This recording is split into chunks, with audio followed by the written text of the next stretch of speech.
আসসালামু আলাইকুম রহমতুল্লাহি ওবারাকাতু। কাছে এবং দূরে যেখান থেকেই বসে আমার এই ভিডিওটি দেখতেছেন, সবার প্রতি রইল সালাম। আসসালামু আলাইকুম রহমতুল্লাহি ওবারাকাতু। আমি একজন যৌন কবিরাজ। আমার এই চ্যানেলে যৌন সমস্যা নিয়ে অনেকগুলো ভিডিও তৈরি করা আছে। আপনি চাইলে সেই ভিডিওগুলো দেখে নিতে পারেন। আপনার অনেক উপকার হবে বলে আশা করছি।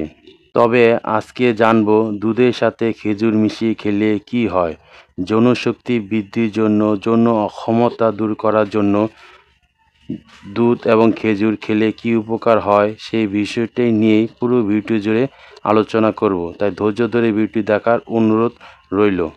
দুধের অনেক উপকার রয়েছে, ঠিক তেমনি খেজুরের উপকারও অনেক রয়েছে।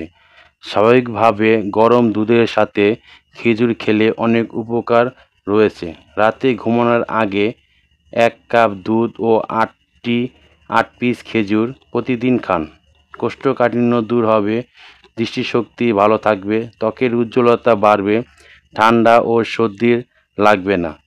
খেজুরে রয়েছে প্রচুর পরিমাণ অ্যান্টিঅক্সিডেন্ট, বিভিন্ন রোগ প্রতিরোধ ক্ষমতা বাড়ায়, পুরুষের শুক্রাণু বৃদ্ধি করে। সহবাসের পর অনেকে দুর্বল হয়ে যায় সেক্ষেত্রে দুধ ও খেজুর খাবেন। নিয়মিত গরম দুধের সাথে খেজুর খেলে বীর্যপাত রোধ হয়। তাছাড়া যারা স্ত্রী সহবাসের আগেই লিঙ্গ থেকে তরল বীর্যপাত হয়, যার কারণে লিঙ্গ উদ্ধার হয় না বা শক্ত হয় না, তারাও প্রতিদিন গরম দুধের সাথে খেজুর খেতে পারেন।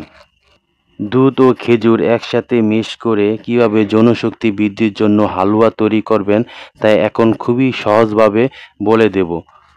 দুধ ও খেজুর দিয়ে কিভাবে যৌনশক্তি বৃদ্ধির জন্য হালুয়া তৈরি করতে হবে তা এখন খুবই সহজভাবে বলে দিচ্ছি। প্রথমে 1 কেজি দুধ নেবেন, তারপরে নেবেন খুরমা খেজুর। অবশ্যই বাজার থেকে খুরমা খেজুর নিয়ে তারপরে দুধ এবং খেজুর একসাথে জাল দিবেন। প্রায় 30 মিনিট জাল দেওয়ার পর দুধটা যখন শুকিয়ে আসবে তখন চুলো থেকে নামিয়ে ফেলবেন এবং এটাকে ঠান্ডা করে নেবেন।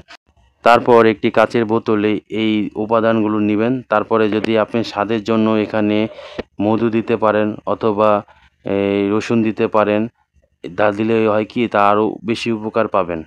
প্রিয় দর্শক, রাতে শোয়ার আগে গরম দুধের সাথে এবং খেজুর যদি খাওয়ার অভ্যাস করে নিতে পারেন, তাহলে আপনার যত প্রকারের যৌন সমস্যা আছে সব একেবারেই দূর হয়ে যাবে।